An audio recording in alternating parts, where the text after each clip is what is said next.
Kemudian acara yang keempat adalah acara inti atau pengajian, dan kemudian dilanjutkan dengan doa. Kepada beliau Ustadz Umar Has LCMH, waktu dan tempat kami aturkan.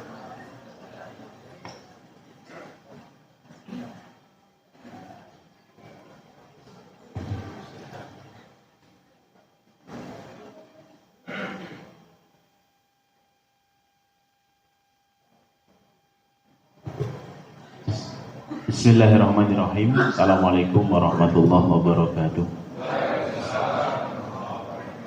Alhamdulillah wassalatu wassalamu ala Rasulillah wa ala alihi wa sahbihi wa man wala. Asyhadu an la ilaha illallah wahdahu la syarikalah, asyhadu anna Muhammadan abduhu wa rasuluhu la nabiyya wa la rasula ba'da. Allahumma la sahla illa ma ja'altahu sahla wa anta in syi'ta taj'alul hazana sahla. Rabbi shrah li sadri wa yassir li amri wahlul 'uqdatam min lisani yafqahu qawli. Allahumma la taj'al musibatana fi dinina wa la taj'al dunya akbara hammina wa la mablagha ilmina. Allahumma 'allimna ma yanfa'una wanfa'na bima 'allamtana wa zidna ilma wa jannibna ma yadurruna fi dinina wa dunyana ya arhamar rahimin. Ya hayyu ya qayyum bi rahmatika nastaghith, aslih lana syu'unana kullaha wa la takilna ila anfusina tarfata ainin. Allahumma anta rabbi la ilaha illa anta khalaqtani wa ana abduka wa ana ala ahdika wa wa'dika mastata'tu.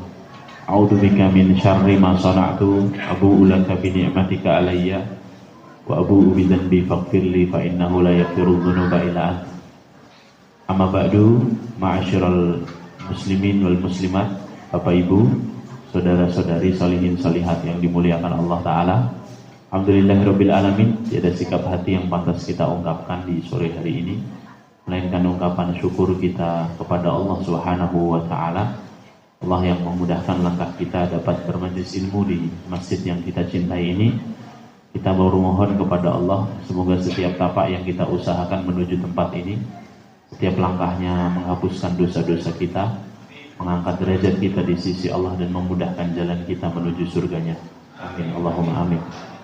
Salawat dan salam semoga senantiasa tercurah limpahkan untuk Nabi kita Muhammad sallallahu alaihi wasallam, para keluarga, para sahabat, para tabi'in, tabi'ut tabi'in, dan seluruh pengikutnya sampai hari kiamat kelak.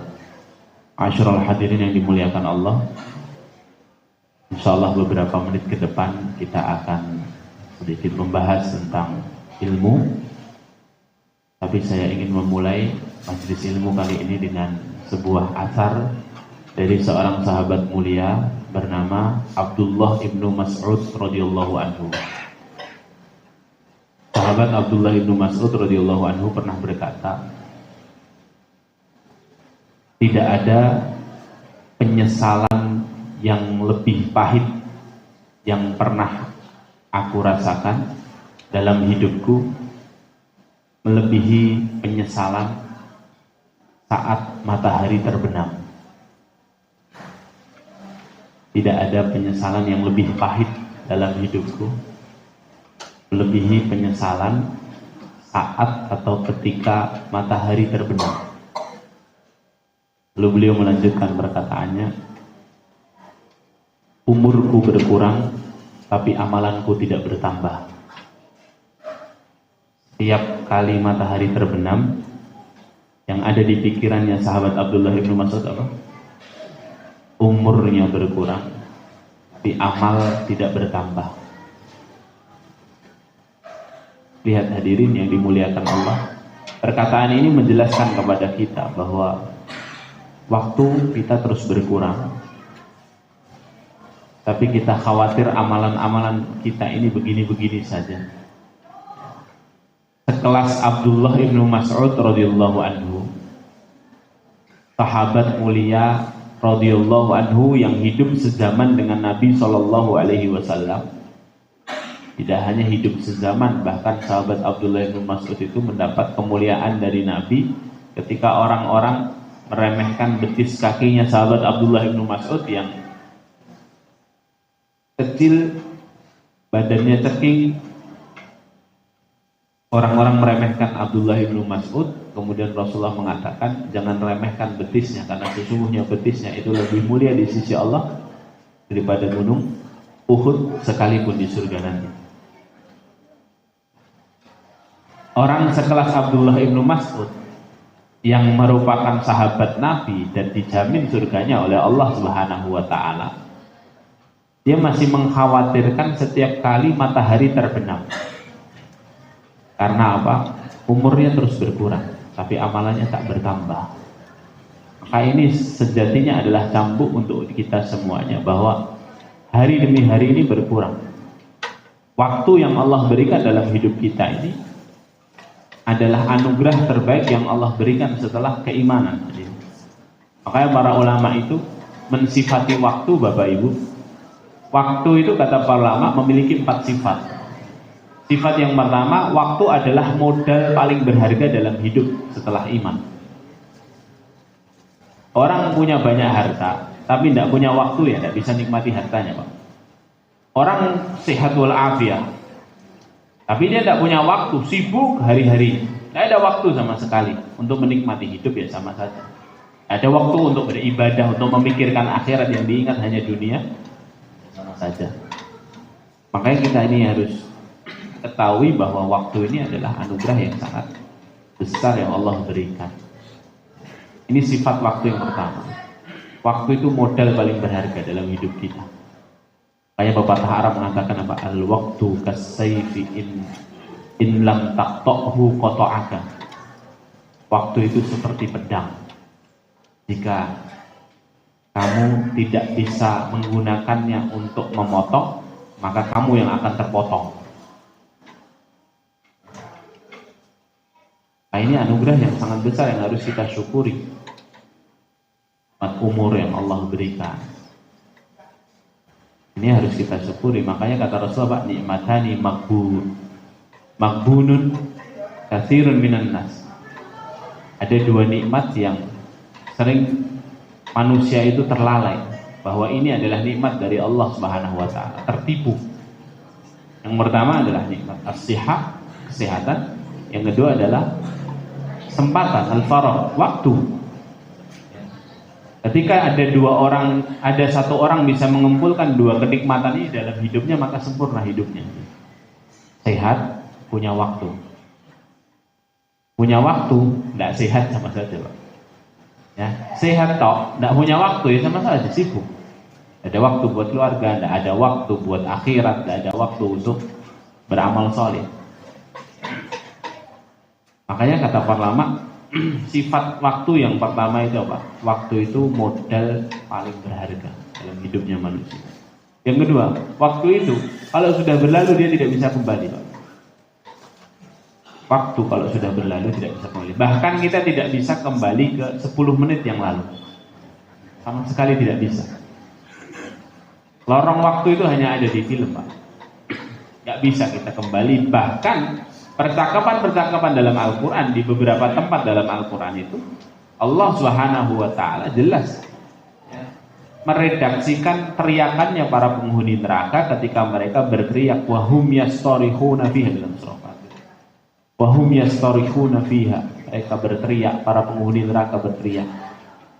Ya, apa teriakan mereka? Ya Allah, kembalikan lagi kami ke dunia untuk beramal salih. Khairal ladzi kunna na'mal. Kami tidak mau beramal atau berperilaku sebagaimana perilaku kami dulu ketika kami di dunia. Tapi jawaban Allah apa? Jawaban Allah ini, awalam nu'ammirkum, kata Allah. Bukankah aku telah memanjangkan waktumu selama di dunia?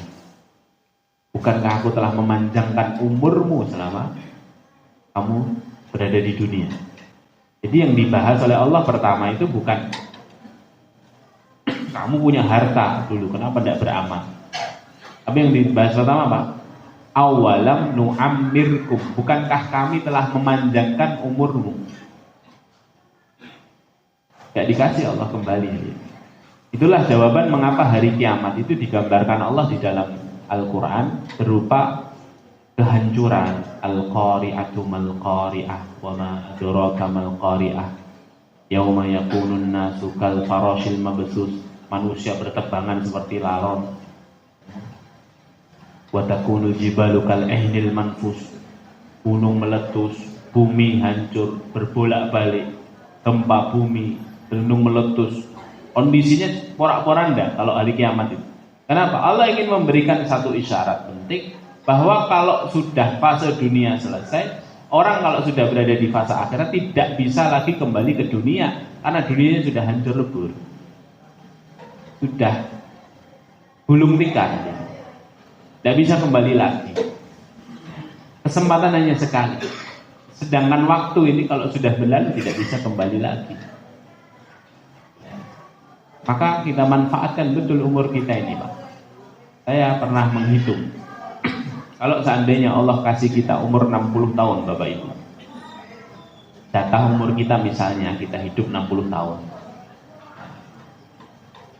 Sebenarnya umatnya Nabi Muhammad ini jatah umurnya antara 60-70 aja. Kata Rasulullah, a'maru ummati ma baina sittin wa sab'in. Umurnya umatku antara 60-70. Jadi kalau hari ini ada yang mensewu nih, bapak-bapak, ada yang umurnya, ibu-ibu juga umurnya kok di atas 70, itu bonus, Pak. Bonus. Tapi kalau ada orang meninggal kok di bawah 70 sudah meninggal, misalnya 50, itu diskon. Jadi ada yang bonus, ada yang diskon. Bonus itu tambahan, biar ada waktu tambahan untuk beramal solih dan untuk memohon ampun, beristighfar, bertaubat. Kalau diskon ya biar hisabnya tidak panjang. Jadi sama-sama baik sebenarnya. Tapi begini, kalau seandainya Allah kasih usia kita 60, waktu kita 1/4 hari itu sudah habis buat tidur, Pak. 1/4 hari. Kita kebutuhan tidur kita itu, ya, orang dewasa itu kebutuhan tidurnya 6 jam sehari. 6/24 jam itu 1/4, Pak. Ya kan? 1/4. Berarti kalau Allah kasih kita 60 tahun, berarti kita itu tidur sepanjang 15 tahun. Berarti yang tersisa hanya tinggal 45 tahun.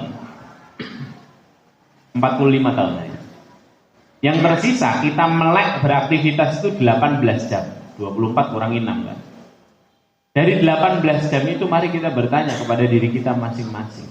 Dari 18 jam kita beraktivitas, berapa porsi kita untuk akhirat? Berapa porsi kita untuk ibadah? Berapa porsi kita untuk amal solih mendulang pahala? Sholat, Ustaz. Sholat berapa menit sekali kita sholat? 10 menit? Kelamaan, Pak, 10 menit. Sholat itu tidak ada yang 10 menit, Pak. 5 menit. Tapi nanti sebagian ada yang protes, lu kan nunggu iqomah juga ibadah, Ustaz, iktikaf sebentar. Perjalanan ke masjid OTW kan ibadah, Ustaz. Ya, bergegas untuk berangkat ke masjid, pakai baju semuanya diniatkan ibadah. Baik, seandainya satu sholat 10 menit, sehari itu cuma 5 kali sholat, Pak. 5 kali 10 itu baru 50 menit. Belum sampai 1 jam. Kalaupun kita genapkan 1 jam, itu baru 1/18. Tuh kan ibadah tidak cuma sholat, Ustaz. Saya setiap hari datang ke majelis taklim, Ustaz. Ustaznya ngisi 1 jam. Yakin datang setiap hari ke majelis taklim? Iya, Ustaz. Baik. Kalau seandainya setiap hari kita ke majelis taklim, kalaupun absen kita punya ibadah yang lain, misalnya birrul walidain, ya, membantu orang, khidmat kepada ulama dan lain sebagainya, kita tambah 1 jam. Ini sudah maksimal itu. Beramal soleh, ibadah 2 jam sehari, itu baru 2/18. 2/18 itu 1/9. 1/9 kali sisa umur kita 45 tahun tadi. 1/9 kali 45 berapa? 5 tahun. Iya kan? 45 bagi 9 berapa? 5. Jadi otomatis kalau kita dikasih Allah usia 60 tahun, modal kita masuk surga 5 tahun. Kalau modal kita masuk surga 5 tahun, maka jangan pernah kita mimpi masuk surga tetanggaan sama Rasulullah. Pingin masuk surga Firdausul A'la, masuk surga tanpa hisab. Kalau dikasih 60 tahun, modal ibadahnya cuma 5 tahun. Lebih banyak tidurnya 15 tahun daripada ibadahnya 5 tahun. Inilah mengapa kemudian Allah katakan di surah Fatir itu, awalam nu'ammirkum. Kenapa kalian minta dikembalikan ke dunia? Bukankah kami telah memanjangkan usiamu? Nah, ngapain aja kamu di dunia, kata Allah begitu. Maka inilah sifat kedua waktu. Waktu itu kalau sudah berlalu tidak bisa kembali, sama sekali tidak bisa kembali. Maka nikmati prosesnya, pastikan setiap hembusan nafas kita ini betul-betul dalam keridhaan Allah Subhanahu wa Ta'ala. Karena tidak bisa terulang lagi, terus berkurang umur kita ini. Kemudian ada sifat waktu yang ketiga, kata para ulama, apa? Waktu itu berjalan sangat cepat, Pak. Dan ini terbukti. Berapa banyak di antara kita yang kita masih menyangka kemarin masih menggunakan seragam putih abu-abu, Pak. Sekarang anak kita sudah berseragam putih abu-abu. Berapa banyak yang kemarin kita masih merasa kita masih kuliah, sekarang Masya Allah Tabarakallah, anak-anak sudah pada kuliah. Cepat sekali, bukan cepat. Ya dalam konteks Ramadan ini saja, tidak usah jauh. Dalam konteks Ramadan ini saja, ini udah hari keberapa, Pak? Ada yang 11, ada yang 12 ya. Padahal kayak kemarin kita baru udur, mau puasa Senin apa Selasa. Iya kan? Ini udah 12 hari. Cepat sekali waktunya. Dan inilah sifat waktu. Waktu itu berjalan begitu cepat. Sebagaimana Allah memudahkan perjalanan waktu itu berjalan begitu cepat di dunia, mudah bagi Allah juga nanti ketika di akhirat itu Allah memperlambat waktu. Makanya Allah itu zat yang wa ana dahr, kata Allah dalam satu hari. Akulah yang memegang tahun. Ya. Akulah yang menguasai masa, akulah yang menguasai waktu. Anal awwal wal akhir. Aku yang paling pertama dan aku yang paling terakhir. Makanya di akhirat itu satu hari seperti 1000 tahun. Nanti dibuka surah Al-Hajj ayat 47. Allah berfirman, wa inna yawman inda rabbika ka'alfi sanatin mimma ta'uddun. Satu hari di sisi Rabbmu di akhirat nanti itu kalau kamu rasakan seperti 1000 tahun. Ini penjelasan ulama gimana, Pak? Penjelasan ulama, harinya tetap satu hari. Di neraka, di surga itu harinya tetap satu hari.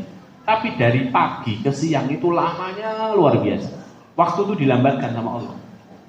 Dari siang ke sore lama luar biasa. Dari sore ke malam lama. Makanya satu hari itu rentangnya seperti 1000 tahun. Nah, sebagaimana Allah mudah menjadikan satu hari itu seperti 1000 tahun, pun Allah mudah menjadikan kita di dunia ini waktu berjalan begitu cepat. 5 tahun berjalan sangat cepat, 10 tahun berjalan sangat cepat. Inilah waktu. Itulah mengapa Allah Subhanahu wa Ta'ala mengingatkan kita tentang berharganya waktu itu dengan sumpah-sumpahnya di dalam Al-Quran. Allah bersumpah dengan semua waktu, Pak. Dari pagi ya, Allah berfirman, Pak, wal fajri, demi waktu fajar. Setelahnya, Pak, was subhi idza tanaffas, atau was subhi idza asfar, demi waktu subuh. Agak siangan dikit, wad duha, demi waktu duha. Agak siang lagi, wan nahari idza tajalla, demi waktu siang jika sudah terang benderang. Bawa lagi, wal asri, demi waktu sore, waktu asar. Kemudian apa? Wal laili idza yaksha, kemudian wal laili idza saja. Dan demi malam jika telah datang, dan demi malam jika telah gelap gulita, jam 12 malam. Semua waktu Allah bersumpah dengannya. Dan para ulama ilmu tafsir sepakat kalau Allah sudah bersumpah dengan makhluknya, berarti makhluk itu adalah makhluk yang sangat mulia, Bapak Ibu. Makhluk yang harus perlu perhatian khusus untuk kita hamba-hambanya Allah. Artinya apa? Allah ingin memberikan isyarat kuat bahwa waktu ini sesuatu yang sangat penting dalam hidup kita. Dia berjalan begitu cepat, harus kita hargai dan harus kita perhatikan. Ini sifat waktu yang ketiga. Sifat waktu yang keempat ini yang diantara yang paling penting nih hadirin. Para ulama mengatakan setiap kita diberi waktu oleh Allah, tapi setiap kita tidak pernah tahu batas waktu kita masing-masing. Batas waktu itu rahasia Allah, Bapak Ibu. Kita tidak pernah tahu batas waktu kita masing-masing. Kematian itu akan datang, tapi ilmunya disembunyikan oleh Allah. Kunci-kunci ilmu tentang kematian itu disimpan rapat oleh Allah. Para ulama menyebut istilahnya dengan mafatihul ghaib. Kunci-kunci masa depan itu Allah yang pegang.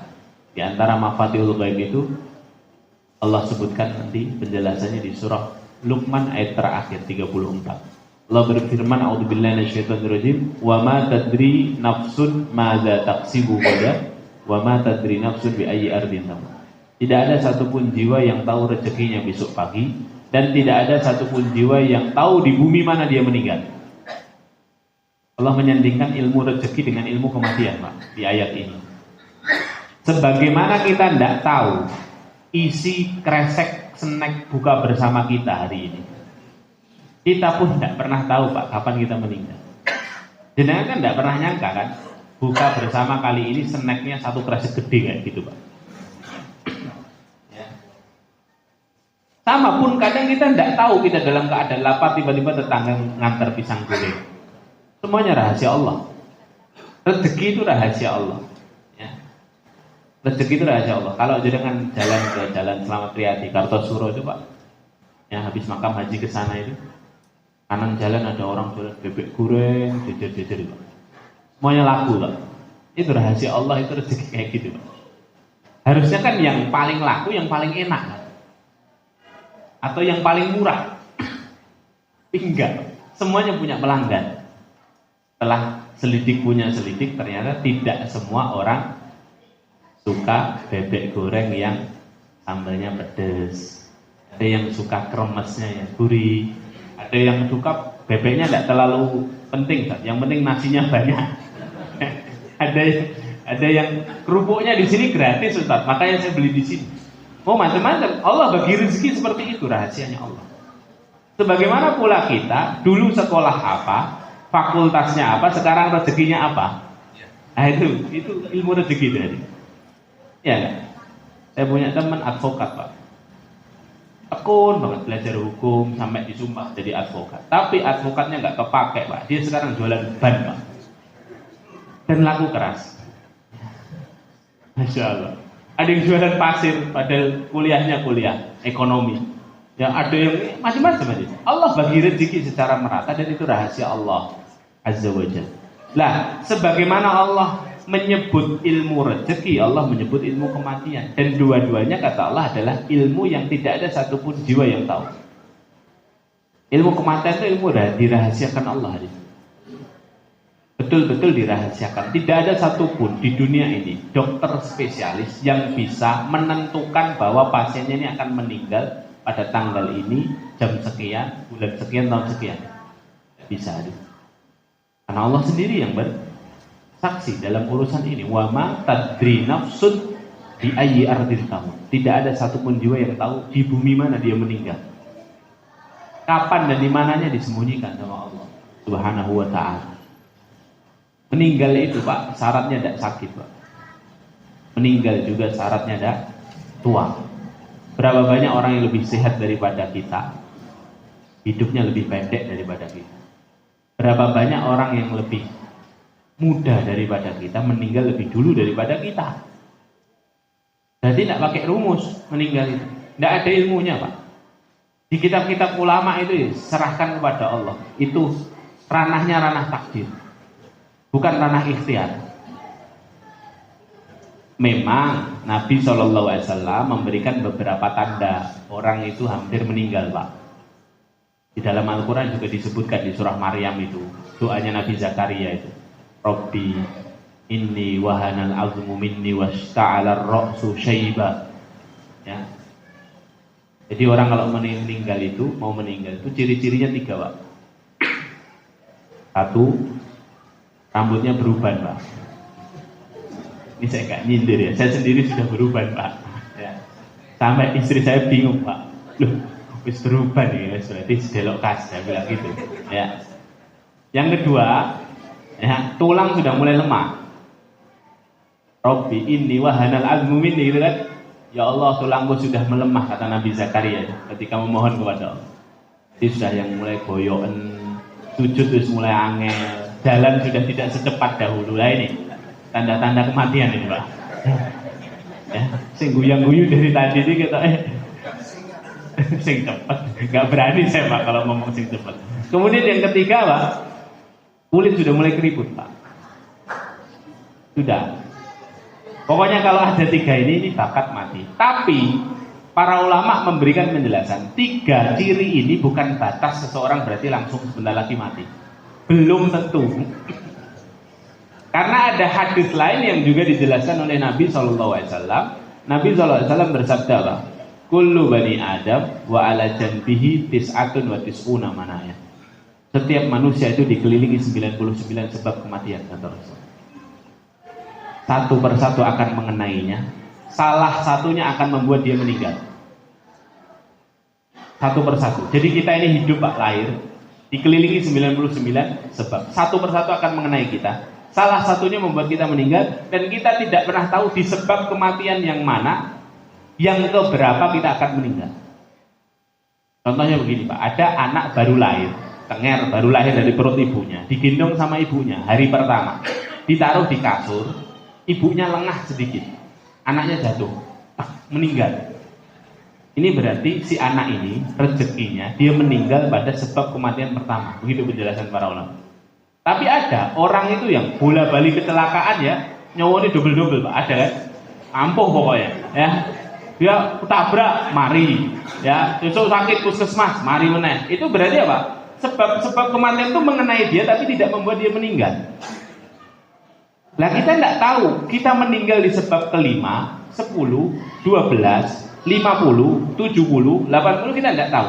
Hanya Rasulullah mengatakan, wa in akhta'athul manaya. Kalau 99 sebab kematian sudah mengenainya, tidak membuat dia meninggal dunia, asobatul haram, maka sebab yang ke-100 dia tidak akan lolos darinya. Sebab yang ke-100 dia tidak akan lolos darinya. Apa sebab ke-100? Al-haram. Atau apa itu al-haram ya Rasulullah? Penyakit tua. Nah, ini sinkron dengan yang hadis yang pertama tadi. Artinya apa? Tua itu salah satu sebab kematian, tapi belum tentu Pak. Belum tentu. Jadi masih ada peluang kita hidup lebih lama Pak, ya. Yang sudah berubat, yang sudah tadi ya. Artinya begini, hadirin dimuliakan Allah. Kematian itu rahasia Allah. Salah satu sifat kematian yang disepakati oleh para ulama adalah kematian itu dia selalu datang tiba-tiba. Tidak ada yang siap kita ini ketika kematian datang. Tidak siapnya kita menghadapi kematian, kata para ulama di antara Imam Al-Qurtubi, beliau mengatakan tidak siapnya kita menghadapi kematian itu seperti tidak siapnya kita mendapatkan kabar ibu kandung kita meninggal. Setidak siap itu Pak. Ketika kita menghadapi kematian, dia datangnya menyergap kita secara mendadak, dan pasti kita akan mati. Satu hari waktunya akan datang. Lah masalahnya ini kita tidak tahu. Kalau seandainya kita tahu waktunya, ada notifikasi masuk ke WA kita, maklunting Fulan bin Fulan, alamat ini NIK, warga negara Indonesia, meninggal tanggal 20 Juni 2024. Berarti kan ini sudah Maret, April, Mei, Juni, 3 bulan. Kalau tahu umur kita tinggal 3 bulan, sudah libur kerja kita Pak. Ibadah, sholat, itikaf, baca Quran. Ibadah, sholat, itikaf, baca Quran. Kenapa? Karena kita tahu sebentar lagi kita akan menuju fase berikutnya, alam kubur. Yang kelak nanti akan kita bawa bekal amal soleh ini nanti menghadap Allah Subhanahu wa Ta'ala. Tapi konsep kehidupan yang Allah buat itu tidak begitu Pak. Tidak begitu Bu. Allah sebutkan dalam surah Toha ayat ke-15. Apa tujuan Allah menyembunyikan waktu kematian, Pak? Allah berfirman apa? Inna sa'ata atiyatun akadu ukhfiha litujza kullu nafsin bima tas'a. Sesungguhnya as-sa'ah, as-sa'ah itu arti secara umumnya hari kiamat. Sebagian ulama mengatakan sesungguhnya kematian atiyatun pasti datang, kata Allah. Kemudian kata Allah, akadu ukhfiha, aku sembunyikan waktunya. Aku sembunyikan waktunya. Litu jaza kullu nafsin bima tas'a. Tujuannya apa? Untuk membalas setiap orang sesuai dengan usahanya masing-masing. Maksudnya apa? Allah ingin melihat secara natural kita ini ahlu taat apa ahli maksiat. Karena kalau sudah dikasih tahu waktunya, kita bisa men-setting, Pak. Kita bisa pencitraan di akhir umur. Kalau misalnya umurmu masih 5 tahun, ya 3 tahun foya-foya dulu kan, Pak. Baru setelah itu 2 tahun bertobat. Tapi bukan begitu konsepnya. Konsepnya kematian datang tiba-tiba, rahasia ilmunya. Sehingga Allah ingin melihat seseorang itu taat itu ya taat sebenarnya, maksiat ya maksiat sebenarnya. Natural. Natural. Litu jazza kullu nafsin bima tas'a, untuk membalas setiap orang sesuai dengan usahanya. Dan maka hadirin yang dimuliakan Allah, usikum wa iya nafsi bitaqwallah. Para ulama dulu, Pak, ada buku kitab bagus judulnya Qimatuz Zaman Indal Ulama. Berharganya waktu bagi para ulama, di mata para ulama. Karangan Syekh Abdul Fattah Abu Buddha rahimahullah ta'ala, guru besar Universitas Jamiatul Imam di Riyadh sana. Beliau itu nulis buku itu mengumpulkan semua riwayat tentang penghormatan para ulama kepada waktu. Di antara kisah-kisah uniknya, ada seorang ulama namanya Imam Khalil bin Ahmad Al-Farahidi, ahli tata bahasa, Pak. Punya kitab judulnya Kitabul Ain. Imam Al-Farahidi ini, Imam Khalil Al-Farahidi ini, beliau itu pernah bilang begini dalam sebuah perkataannya. Aku, ya, kata beliau, aku memiliki waktu, yang mana waktu ini adalah waktu yang paling berat dalam hidupku. Apa waktu yang paling berat dalam hidupmu, wahai Imam? Waktu yang paling berat dalam hidupku adalah waktu makan, kata beliau. Ini gak mungkin terucap dari seorang ulama, ya, kecuali ulama-ulama yang betul-betul menghargai waktu, Pak. Waktu makan itu dulu para ulama berat, Pak. Ada ulama namanya Ibnu Aqil, Abul Wafa Ibnu Aqil. Itu kalau makan, Pak, saking tidak mau buang-buang waktu buat makan, apa yang dilakukan? Makanannya dilumat jadi satu, dimasukkan ke tempat minumnya, Pak. Kenapa? Karena baginya mengunyah makanan itu buang-buang waktu, Pak. Nelan. Ini nggak masuk akal, Pak. Kalau zaman sekarang nggak masuk akal. Kalau kita kan enggak, Pak. Iya kan? Makanan terhidang sih, ojo didemok sih, difoto sih, difoto. Minta sama waitressnya, ayo foto dulu, ini mumpung makanannya masih utuh. Habis waktu kita, padahal sia-sia. Gitu. Padahal urusan makan itu kan urusan kenyang, terus sudah, lanjutkan aktivitas. Begitu, ya. Ini ulama luar biasa, Pak. Ada ulama namanya Abul Barokat, kakeknya Ibnu Taimiyah. Abul Barokat itu habis hidupnya buat baca kitab, nulis kitab, ngajar, belajar. Habis hidupnya dengan ilmu. Ya. Kalau beliau qada'ul hajat, buang hajat, ya, butuh buang hajat ke kamar mandi, beliau selalu menarik muridnya, ini kebiasaan beliau. Narik muridnya, diajak ke kamar mandi. Sampai depan kamar mandi, OTW ke kamar mandi baca kitab, Pak. Hidupnya begitu terus. Sampai depan kamar mandi, apa kata Abul Barokat? Iqra' min hadza warfa' sautaka. Muridku, kamu baca mulai dari sini ya. Angkat suaramu. Aku tak masuk. Biar tetap baca walaupun di kamar mandi, Pak. Suruh bacain murid. Ya Allah. Begitu kualitasnya para ulama dulu, Pak. Betapa mereka paham betul bahwa usia yang kita lewatkan ini terus berkurang, Pak. Dan masalahnya itu ya sifat keempat tadi, kita tidak tahu batas. Kalau kita tahu batasnya, kita bisa atur strategi, Pak. Ibarat permainan sepak bola 2 kali 45 menit. Kalau di babak pertama kita kalah 0-1, Pak. Babak kedua kita akan atur strategi. Kita akan bermain menyerang. 4-4-2 jadi 4-3-3. Ya kan? Wingback-nya jadi wingback yang nyerang. Kan gitu. Ya. Bagaimana kita atur biar bisa ngegolkan di 45 terakhir. Tapi konsep kehidupan tidak 45 kali 2, Pak. Konsep kehidupan ini, ya Allah, kita tidak tahu kapan kita meninggal. Bisa 1 jam lagi, bisa habis buka, bisa 2 hari lagi, bisa 1 pekan lagi, bahkan bisa 10 tahun lagi, kita tidak tahu. Dan semua yang kita lakukan itu semuanya nanti akan tertulis catatan amalan kita masing-masing. La yughadiru shaghiratan wala kabiratan illa ahsaha. Tidak luput yang besar dan yang kecil sedikit pun kecuali pasti tertera dalam buku catatan amalan kita. Surah Al-Kahfi 48. Nah, inilah yang kemudian menjadikan kita harus paham, Bapak Ibu yang dimuliakan Allah, kalau kita tahu bahwa waktu kita terbatas dan tidak tahu batasnya, ada tambahannya. Waktu kita terbatas, kita sadar karena berkurang terus. Dan kita tidak pernah tahu batasnya, maka tidak ada sikap yang lebih arif dan yang lebih bijaksana, melainkan kita harus memastikan bahwa waktu kita ini menjadi waktu yang berkualitas.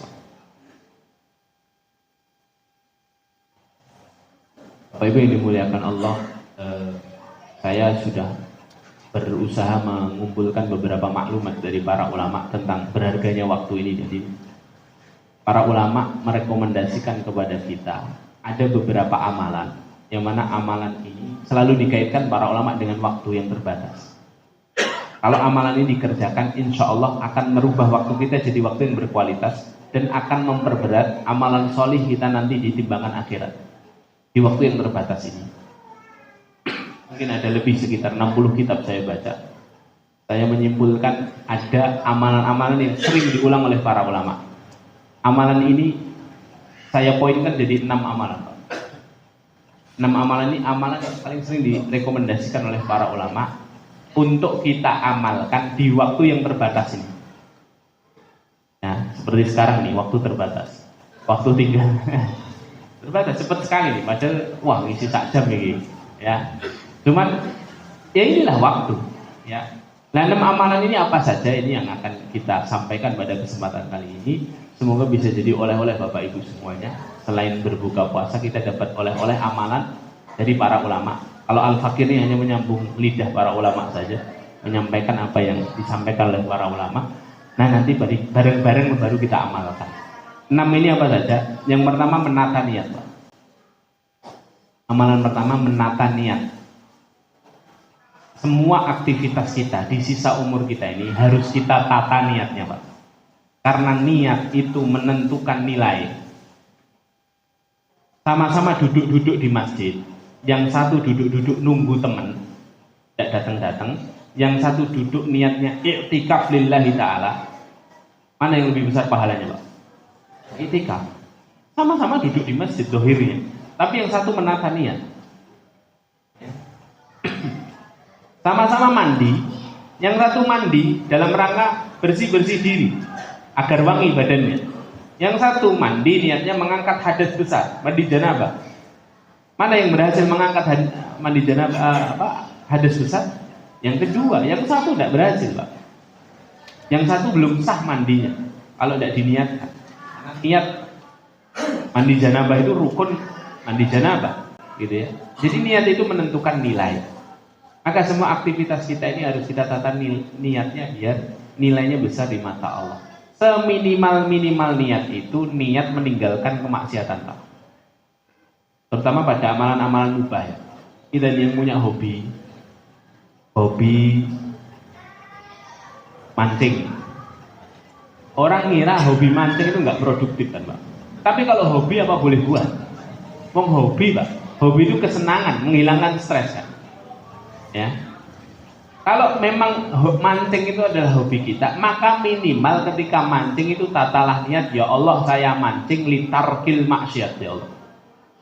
Saya mancing ini untuk meninggalkan maksiat ya Allah. Karena kalau saya nggak mancing, saya mungkin malah ngerasani orang. Kalau saya nggak mancing, saya malah zina mata ya Allah. Kalau saya nggak mancing, saya mungkin malah marah-marah sama anak saya. Saya mancing. Jadi tetap ada niatnya. Karena kita sepakat taat itu tidak hanya mengerjakan perintah, tapi juga meninggalkan.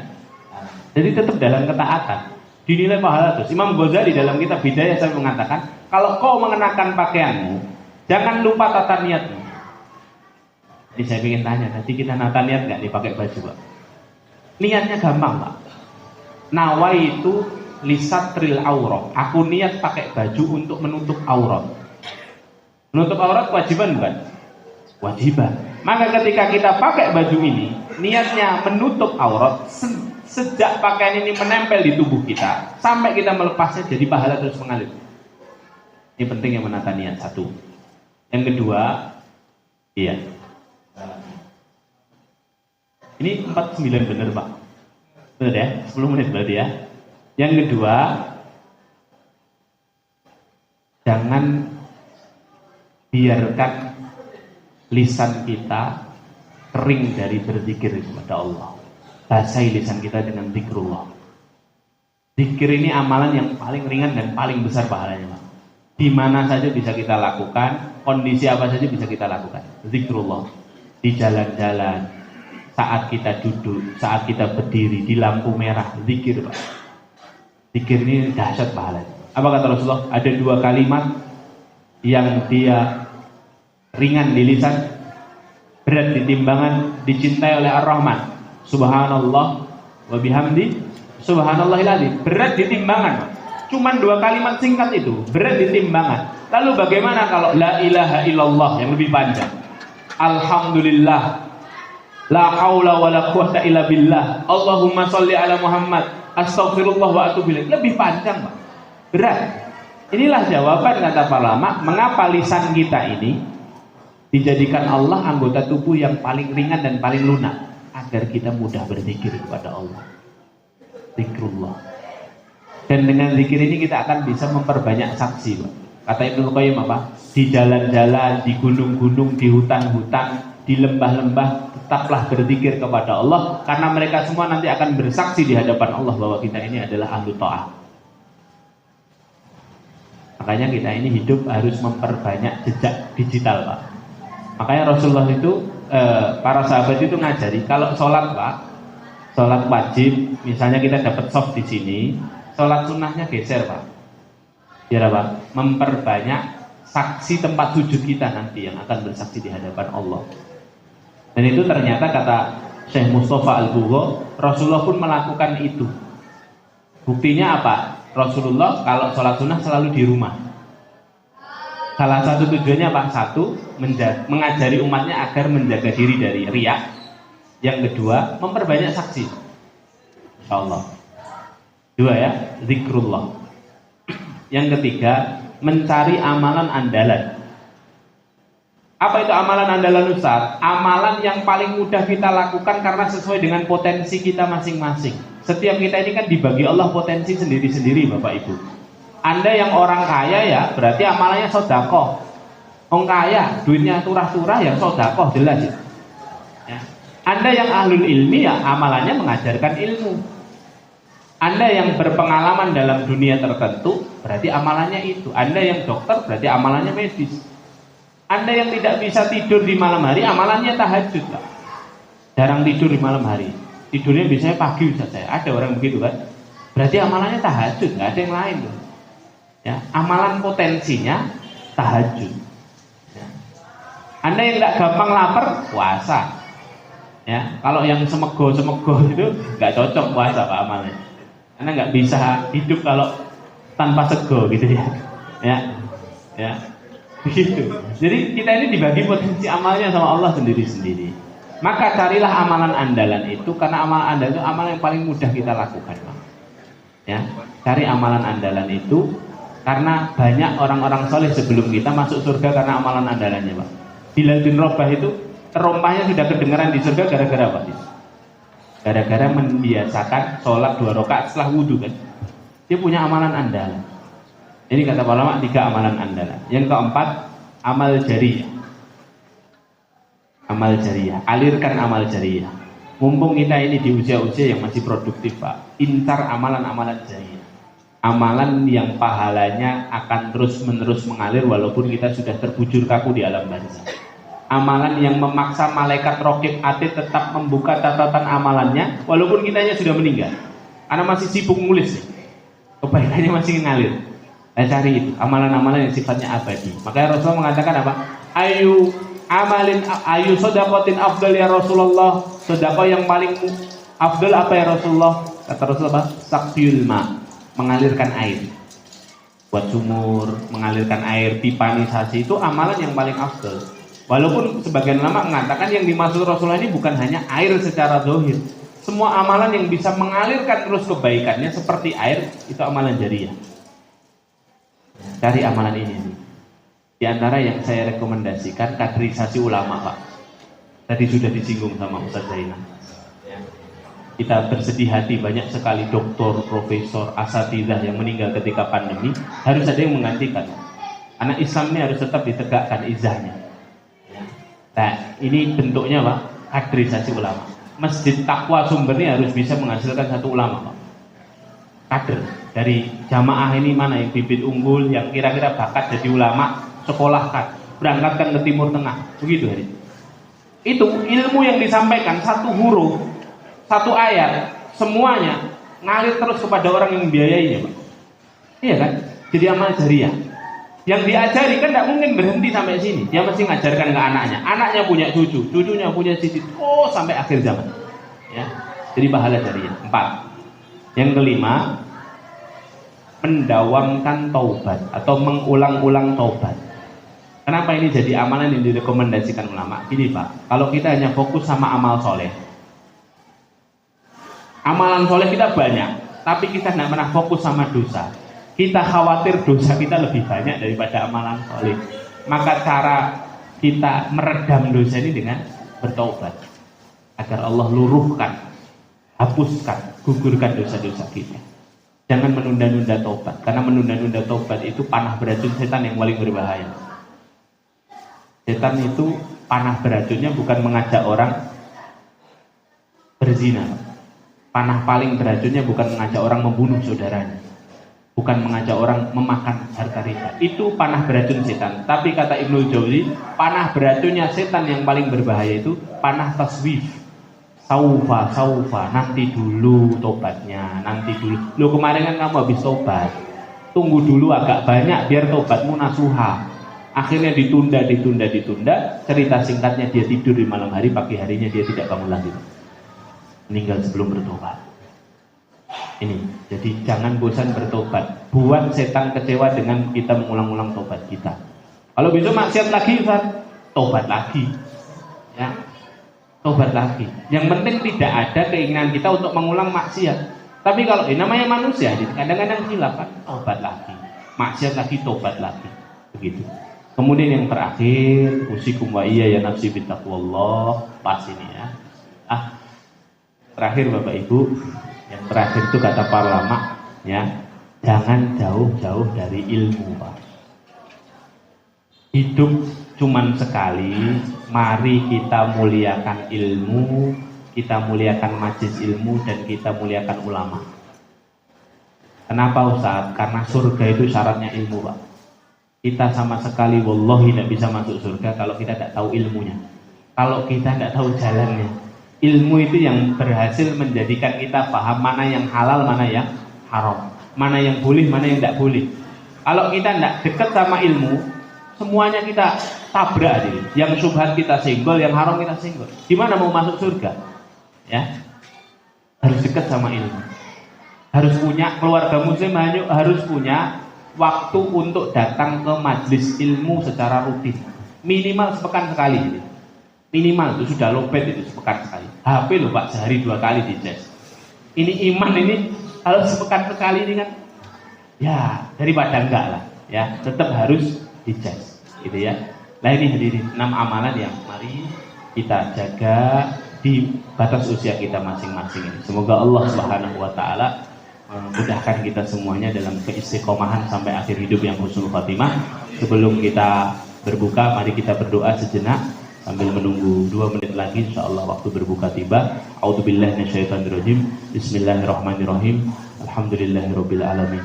Hamdan yuwafi ni'amahu wa yukafi'u mazidah. Ya Rabbana lakal hamdu kama yanbaghi li jalali wajhikal karimi wa 'azimi sultanik. Allahumma salli wa sallim ala sayyidina Muhammad wa ala alihi wa sahbihi wa man tabi'ahum bi ihsanin ila yaumiddin. Ya Hayyu ya Qayyum bi rahmatika nastaghith. Ya Arhamar Rahimin irhamna. Ya Arhamar Rahimin irhamna. Ya Arhamar Rahimin irhamna. Duhai Allah, Zat yang Maha Menata, berkahi majlis yang Kau takdirkan ini ya Allah. Jadikan pertemuan ini penghapus dosa-dosa kami ya Allah. Ampuni sehitam apapun masa lalu kami ya Allah. Ampuni sekelam apapun perjalanan hidup yang pernah kami jalani ya Allah. Allahumma ja'alna minat tawwabin wa ja'alna minal mutatahhirin. Ya Allah ya Rabb kami, ampuni segala kedurhakaan kami kepada ibu bapak kami ya Allah. Ampuni kedua orang tua kami ya Allah. Sayangi mereka ya Allah. Berkahi sisa usianya ya Allah. Karuniakan husnul khatimah. Lapangkan kuburnya ya Allah, ringankan hisabnya, jadikan ahli surga ya Allah, jauhkan dari kebinasaan dunia dan akhirat. Rabbana ighfir lana wa liwalidina warhamhum kama rabbawna shighara. Rabbana hab lana min azwajina wa dhurriyyatina qurrata a'yun waj'alna lil muttaqina imama. Rabbana la tuzigh qulubana ba'da idh hadaitana wa hab lana min ladunka rahmah innaka antal wahhab. Ya Allah, berkahi jamaah ini ya Allah. Jangan Kau cabut nikmat iman dari diri kami ya Allah. Di sisa usia kami ya Allah, pastikan iman kami lurus terpelihara istiqomah di jalan-Mu ya Allah. Jika ajal datang menjemput, wafatkan kami semuanya husnul khatimah. Rabbana atina fid dunya hasanah fil akhirati hasanah wa qina adzabannar. Subhana rabbika rabbil izzati amma yasifun. Wassalamun alal mursalin walhamdulillahi rabbil alamin. Selamat berbuka, sudah masuk waktu. Saya titip satu doa untuk saudara muslim di Gaza. Doakan agar Allah berikan kemenangan, ketabahan dan pertolongan. Assalamualaikum warahmatullahi wabarakatuh. Demikian tadi acara inti pengajian pada sore hari ini yang disampaikan oleh beliau Ustadz Mailhas LCMH. Semoga menambah wawasan keislaman kita dan mempertebal ketakwaan kita kepada Allah Subhanahu wa taala. Acara selanjutnya yaitu lain-lain saja, kita menuju acara yang ke-6 yaitu penutup. Marilah kita tutup acara kita pada kesempatan sore hari ini dengan bacaan hamdalah bersama-sama. Alhamdulillahirabbil alamin. Dari saya mungkin kurang lebihnya mohon maaf. Akhirul kalam. Assalamualaikum warahmatullahi wabarakatuh.